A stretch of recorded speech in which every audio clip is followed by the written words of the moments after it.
Shalom in the name of Yehoshua HaMashiach, and welcome to this video, which is another video in a series of videos dealing with this doctrine of some Hebrew Israelite groups and teachers who teach that only Israelites can have salvation and can inherit the kingdom of Yah, and non-Israelites, i.e. people who do not have an Israelite father, cannot be saved and cannot inherit the kingdom.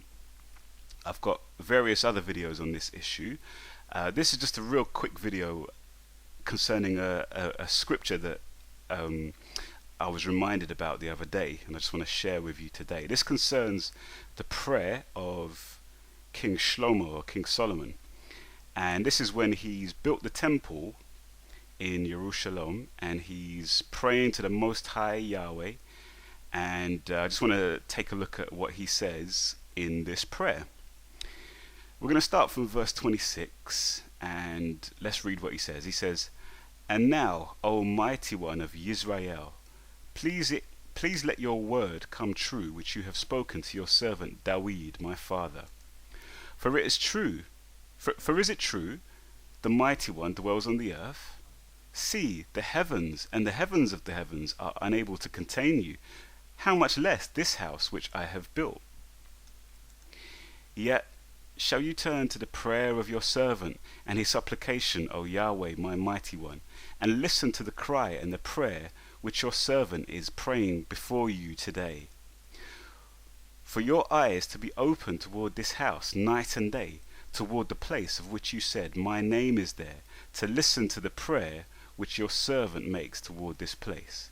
So you see, Shlomo is beseeching the Most High and asking him that he would hear his prayer that he's making toward the holy place there, the house of Yah, the temple.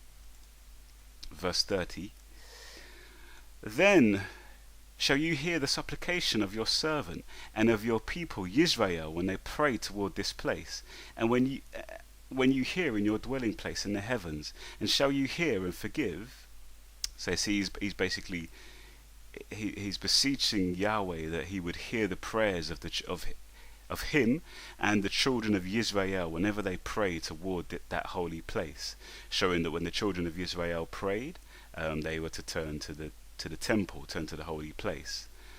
And now what these Hebrew Israelite groups would say, they'd say something like, see, look, he's saying your people Yisrael. He's not praying for the Gentiles. He's saying, look, Israel, when they pray to the holy place, the Most High would hear. And then they'd go through it as well, and they'd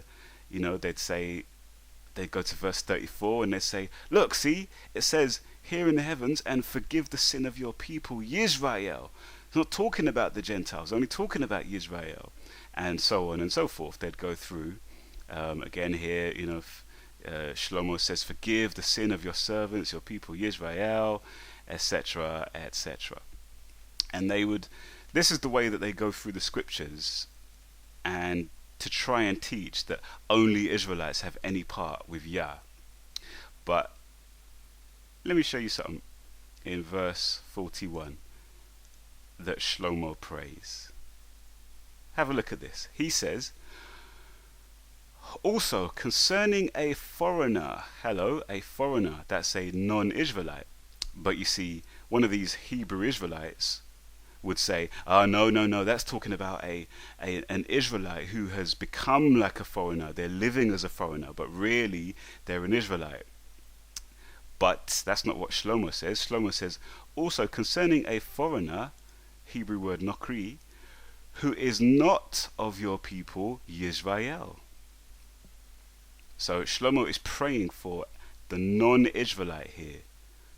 Okay, very clearly this is not talking about an Israelite who has become a foreigner, but it's talking about a non-Israelite, just like Ruth, who was a non-Israelite. It says, "Also concerning a foreigner who is not of your people Yisrael, but has come from a far land." Why? Because he's a slave? No. He has come from a far land for your name's sake. In other words, because they have heard the name of the Most High Yahweh, they've heard of his fame, they've heard of his splendor, as it says, as Shlomo says here, since they hear of your great name and your strong hand and your outstretched arm. So see, this is talking about what? This is talking about a proselyte. This is talking about a Gentile, a non-Israelite, who has heard of the fame and the greatness of the Most High Creator, Yahweh, and he has come to the temple, and look, he shall come and pray toward this house. So just like Shlomo was praying before for himself and the children of Israel, that Yah would hear their prayer whenever they pray toward the house, so also Shlomo now is praying for the non-Israelite, very clearly, who has come from a far land because they believe in the Most High, they are converted, and they come and they pray toward the holy place, the temple. What does Shlomo pray for these righteous goyim, these righteous non-Israelites? Hear in the heavens your dwelling place, and do according to all which the foreigner calls to you. See, so Shlomo's praying to Yah, and he's saying, "Oh Most High, when these righteous goyim, these righteous non-Israelites come and pray to you, hear their prayer and do what they ask you to do, so that all the peoples of the earth know your name and fear you, as do your people Israel, and know that this house which I have built is called by your name." So Shlomo understood very plainly. Remember, he was, especially at this time, he was a very righteous man, and he knew the scriptures. And he knew that in the scriptures, in the Torah, it teaches very plainly that the children of Abraham, Yishak, and Jacob were to be a blessing to all nations. And we see that working itself out here in Shlomo's prayer. He's praying that this mandate of the Israelites would be fulfilled, and that the children of other nations, the children of the foreigner, would also come to the faith in the Most High and would come and pray. And he's praying that Yahweh would hear their prayer and do all that they pray for.